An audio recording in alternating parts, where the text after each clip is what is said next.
We often find that records and paperwork that we look at in services don't actually match what we see in practice. And generally you can get a really good picture of what life is like, especially for people who have communication difficulties, who you maybe cannot talk to, cannot interview in any formal or informal sense to find out about how they perceive their lives. So observation gives you a chance to see what the people are doing, how staff are interacting with individuals, the nature of those interactions, whether they're positive or less positive, and what they're doing well to improve the outcomes for the individuals that they're supporting. So observation gives us a really important tool to be able to get that kind of picture. Now, quite often it's a snapshot of what happens, but research that we've done over many years has shown that snapshot is usually representative of what you see.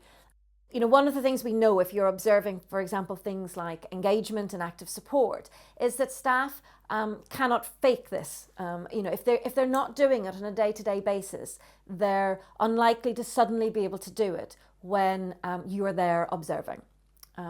And so we do suggest that you observe for a slightly longer period of time, so maybe half an hour or an hour if you can at any one time, to allow people to get used to your presence, to being observed. But in general, we don't find that that people change what they do when we're observing.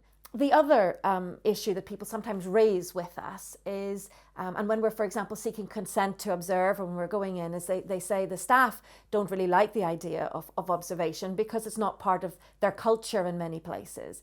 And therefore they feel it's likely to be critical and it's going to be difficult for them. In services where observation is part of the everyday kind of monitoring, then it's a lot easier. Staff are much more comfortable with an observer there and just get on with what they're doing. But generally people will say that the individuals themselves won't like to be observed, that they'll say, oh, it'll be too disruptive, for example, you can't come and watch this person. In general, we find that people love being observed. And sometimes the problem is that we are the most interesting thing in the environment. And so they'll come and try and talk to you as you're observing, to interact, to show you things.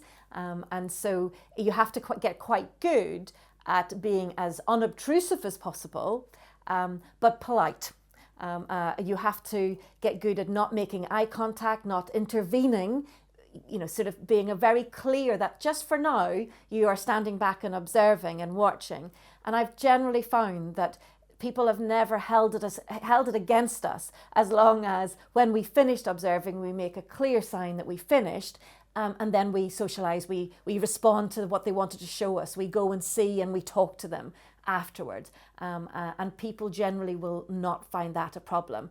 And usually I found that people really like having visitors there, watching what they're doing, and seeing what they're up to.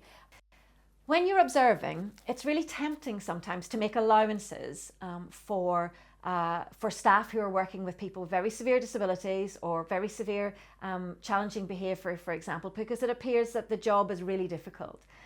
However, we know that it's possible to support people to live really good lives despite the level of severity of their disability or the presence of problems such as autism or challenging behaviour. Remember that you are rating what you see when you observe, not the effort that staff are putting in or the difficulty of the job that they appear to be doing. It is important that we have a true kind of rating of what's happening, so that we can help teams to improve their practice over time and therefore improve the outcomes for the people that they support.